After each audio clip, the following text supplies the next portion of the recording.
व्याख्यानमाला की श्रृंखला में आज मेरा वक्तव्य का विषय है राष्ट्रीय काव्य धारा के प्रमुख कवि और उनकी प्रमुख रचनाएं। आपको पता है कि वैदिक काल का जो समय है 20 वर्ष का ही है।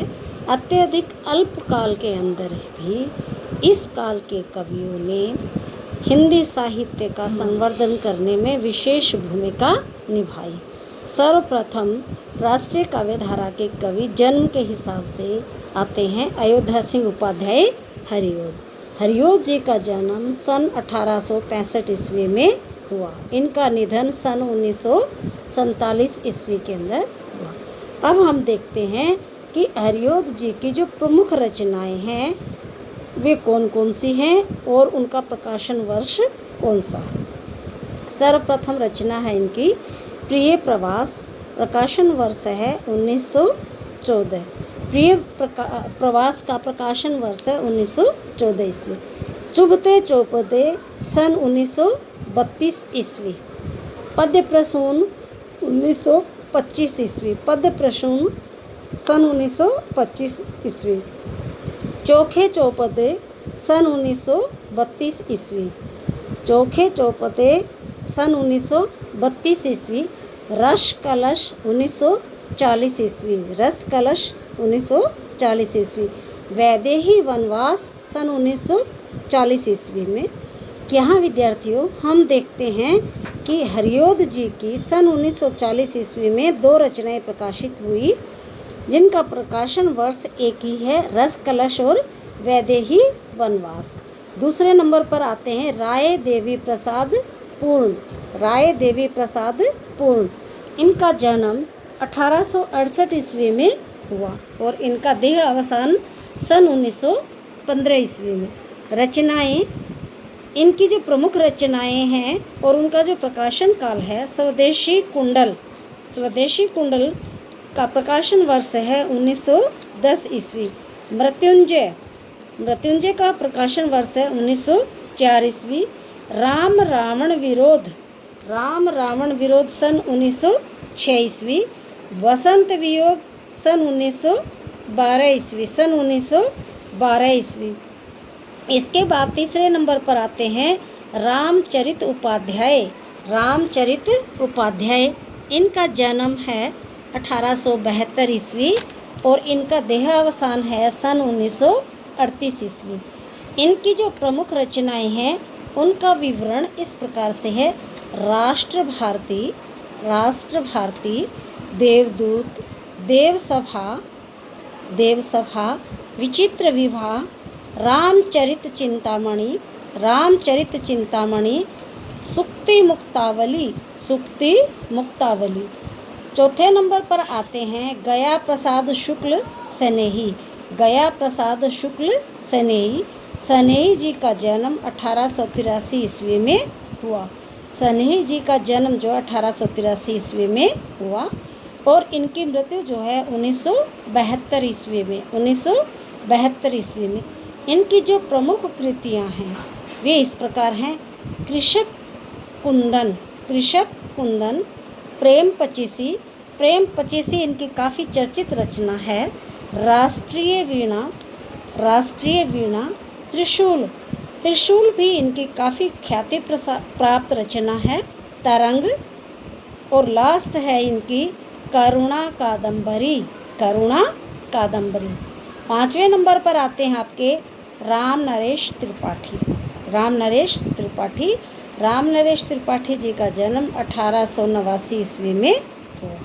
इनका देह अवसान 1962 ईस्वी में। 1962 ईस्वी में। और इनकी जो प्रमुख रचनाएं हैं उनका प्रकाशन वर्ष और रचनाएं जो हैं इस प्रकार से हैं। मिलन 1917 ईस्वी में। पथिक 1920 ईस्वी में। मानसी 1927 ईस्वी में। स्वपन 1929 ईस्वी में। पथिक और मानसी इनकी जो हैं काफ़ी चर्चित रचनाएं। माखनलाल चतुर्वेदी। इस काव्य धारा के अंतर्गत 6ठे नंबर पर आते हैं माखनलाल चतुर्वेदी। चतुर्वेदी जी का जन्म जो है सन 1889 ईस्वी में हुआ और इनका देहावसान 1968 ईस्वी में। इनकी प्रमुख रचनाएं हैं हिम किरीटिनी, हिम तरंगिणी, युगचरण, समर्पण, माता। हिम किरीटिनी, हिम तरंगिणी, युगचरण, समर्पण, माता। यहाँ मैं आपको बताना चाहूँगी कि देखो हिम तरंगिणी, हिम किरीटिनी, इस तरह की रचनाएं जिनका प्रथम अक्षर हिम आता है, ये रचनाएं जो हैं माखनलाल चतुर्वेदी द्वारा ही कृत हैं। ये एक इनकी अलग से पहचान है। शियाराम शरणगुप्त 7वें नंबर पर आते हैं। इनका जन्म सन 1895 ईस्वी और इनकी मृत्यु 1963 ईस्वी में। इनकी जो प्रमुख कृतियां हैं मौर्य विजय, अनाथ, दुर्वादल, विषाद, आद्रा, पाथेय, मृण्मयी, बापू। एक बार दोबारा से रिपीट करते हैं। मौर्य विजय, अनाथ, दुर्वादल, विषाद, आद्रा, पाथेय, मृण्मयी, बापू। 8वें नंबर पर आते हैं आपके बालकृष्ण शर्मा नवीन। इनका जन्म सन 1897 ईस्वी में हुआ और इनकी मृत्यु 1960 ईस्वी में। इनकी जो विश्व प्रसिद्ध या काव्य कृतियाँ हिंदी साहित्य में विशेष ख्याति प्राप्त हैं कुमकुम सन 1939 ईस्वी, कुमकुम सन 1939 ईस्वी, उर्मिला 1975 ईस्वी, अपलक, रश्मिरथी, क्वासी, हम विश्वाई जन्म के, विनोबा सत्वन, क्वासी, रश्मि रेखा भी इनकी काफ़ी चर्चित हैं। आगे आते हैं 9वें नंबर पर सुभद्रा कुमारी चौहान। यहाँ प्रिय विद्यार्थियों आपको मैं बताना चाहती हूँ कि बाकी सभी कवि हैं, राष्ट्रीय काव्य धारा में एकमात्र कवित्री हैं सुभद्रा कुमारी चौहान। इनका जन्म जो है 1905 ईस्वी में हुआ और इनका निधन 1948 ईस्वी में। सुभद्रा कुमारी चौहान का निधन जो है आज़ादी के 1 वर्ष के बाद ही हो गया। इनकी जो प्रसिद्ध रचनाएं हैं वे इस प्रकार हैं। त्रिधारा मुकुल। 10वें नंबर पर आते हैं आपके जगन्नाथ प्रसाद मिलिंद। इनका जन्म 1907 ईस्वी में हुआ और इनकी मृत्यु जो है 1986 ईस्वी में। इनकी इकलौती एक ही रचना है जीवन संगीत के नाम से इन्होंने एक काव्य रचना की है। इनके बाद 11वें नंबर पर आपके राष्ट्रीय काव्य धारा के प्रमुख कवि आते हैं रामधारी सिंह दिनकर। रामधारी सिंह दिनकर जी की जो काव्य कृतियाँ हैं उनका विशेष महत्व द्विवेदी युग में है। रामधारी सिंह दिनकर का जन्म 1908 ईस्वी में हुआ। इनकी मृत्यु 1974 ईस्वी में हुई। इनकी जो चर्चित रचनाएं हैं, बहुचर्चित हैं या बहुत ख्याति प्राप्त कृतियाँ हैं, उनका विवरण इस प्रकार से है। रेणुका, प्रणभंग, हुंकार, रसवंती, कुरुक्षेत्र, परशुराम की प्रतीक्षा, रश्मिरथी, उर्वशी, नीलकुसुम, कोयला और कवित्व, मृति तिलक, हारे को हरिनाम। इनकी जो प्रसिद्ध कृतियाँ हैं हुंकार, कुरुक्षेत्र, परशुराम की प्रतीक्षा, उर्वशी, हारे को हरिनाम। अब यहाँ आपको मैं ये स्पष्ट करना उचित समझती हूँ कि भारतेंदु काल के अंदर जो अनुदित रचनाएं प्रचलन में आई, उन्होंने क्या है स्थायी रूप या उसका विकास या उसको विस्तार जो है द्विवेदी युग ने दिया। रामधारी सिंह दिनकर जी ने अनुदित काव्य की भी रचनाएं की, जिनके काव्य का नाम है आत्मा की आँखें। डी.एच. लॉरेंस की 70 कविताओं का इसके अंदर अनुवाद है। यानी आत्मा की आँखें जो इनकी एक रचना है, काव्य रचना है, इसमें एच.डी. लॉरेंस की 70 कविताओं का इन्होंने हिंदी में अनुवाद किया। दूसरी है सीपी और शंख। इसके बाद जो गद्य रचनाएं हैं, जैसे आपको मैं फिर रिमाइंड करवा देती हूँ, गद्य रचनाएं कौन सी होती हैं, जिनमें हम नाटक, निबंध, उपन्यास, रिपोर्टाज, संस्मरण, डायरी इत्यादि लिखते हैं। इनकी रचना है संस्कृति के 4 अध्याय, काफ़ी चर्चित है। शुद्ध कविता की खोज, विवाह की समस्याएं, दिनकर की डायरी। यानी इन्होंने 4 गद्य रचनाओं की रचना की है। कौन कौन सी हैं? संस्कृति के 4 अध्याय, शुद्ध कविता की खोज, विवाह की समस्याएं, दिनकर की डायरी। इनके बाद 13वें नंबर पर आते हैं सोहनलाल द्विवेदी जी। सोहनलाल द्विवेदी जी, इनका जन्म सन 1905 ईस्वी में हुआ। इनकी जो रचनाएं हैं, भैरवी, वासव दत्ता, कुणाल,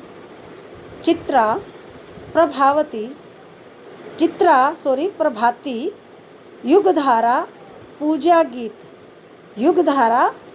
गीत। सोहनलाल द्विवेदी जी के पूजा गीत, वासव दत्ता, कुणाल, चित्रा आदि काफ़ी चर्चित रचनाएं हैं।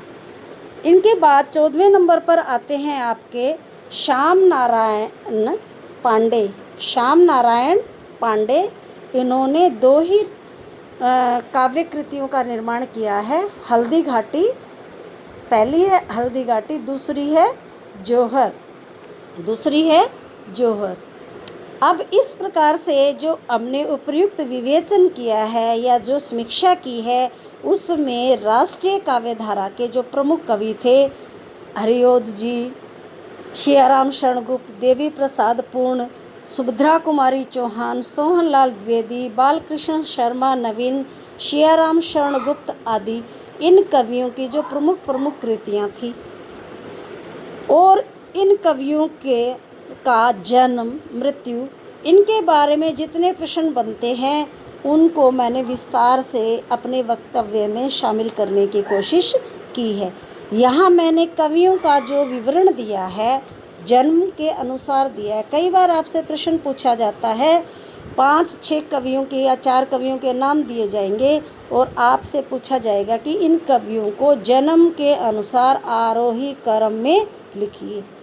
तो इसलिए मैंने आपके इस प्रश्न को ध्यान में रखते हुए जो स्टार्ट से, जो शुरू में कवि दिए हैं, जैसे जैसे उनका जन्म होता गया है, उसी के अनुरूप मैंने व्याख्यान माला की श्रृंखला को तैयार किया है।